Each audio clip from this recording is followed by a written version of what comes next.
This week, more than 3 million people learned about the freest nation on earth when Tucker Carlson immersed himself in Budapest, Hungary.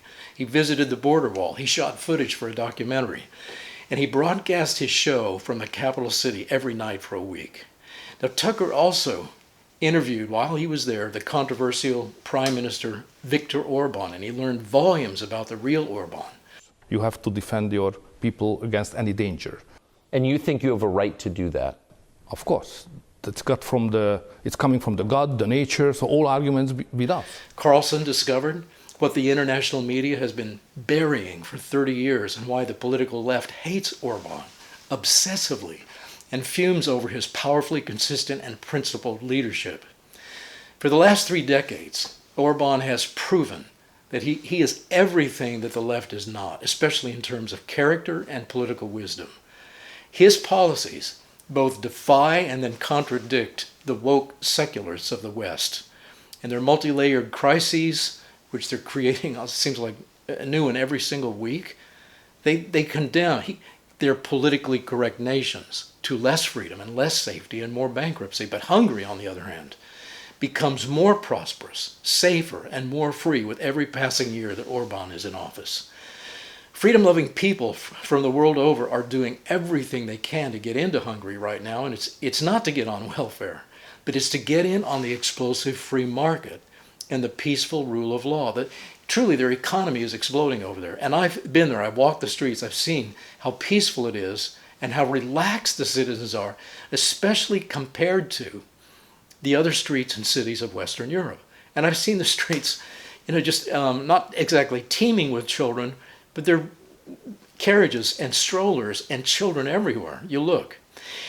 This success infuriates the left, and it proves on many levels that hard left policies are not just failing, but they're suicidal to a nation. Socialist policies are killing the Western European nations. But there's one particular characteristic about Orban which enrages the left more than any other single policy. Viktor Orban is a Christian. But however, he's not the kind of Christian that we know in America and we've seen in American politics. They claim a Christian identity with their little campaign flyers, but then they go to the state capitol or to Washington and they refuse to take a stand to defend or build Christian civilization. Now Orban, on the other hand, unashamedly works on both defending and building. Orban is not ashamed of Hungary's hard-won Christian legacy.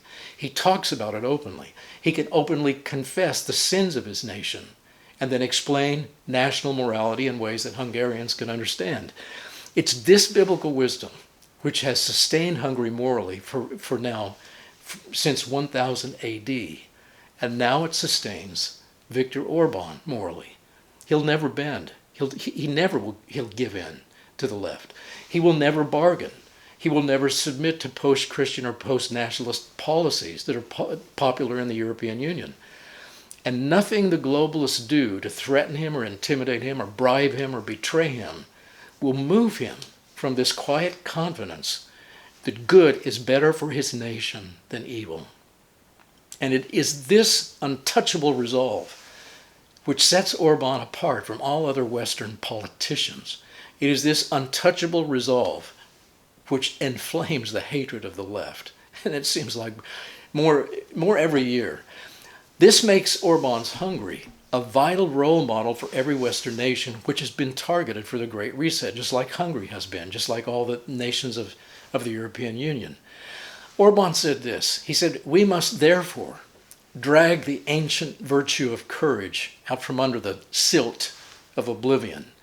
And he has shown the world now for the last 30 years how this can be done, even in a former communist nation. And he's, as I've looked at his history and his life and his biography, he just hasn't, he hasn't even paused in doing this for his nation.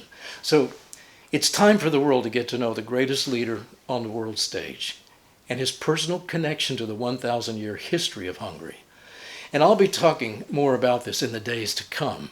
And so will Tucker Carlson, who told his listeners that they should pay attention to Hungary He said this, if you care about Western civilization and democracy and family, and the ferocious assault on all three of those things by leaders of our global institutions. And so now, if you missed out on this short video about Natasha Romanoff's Budapest, where this universe, this Marvel comic universe, was shooting a film right in Budapest, it will give you some helpful orientation. I did some commentary on it. So please click on the link, and please subscribe and get notifications if you would like to see what uncompromising courage can look like in the life of a national leader. A real one, not a fictional one from the comics, but a real one who's alive today and is prospering in Hungary. I'm Jeffrey Botkin.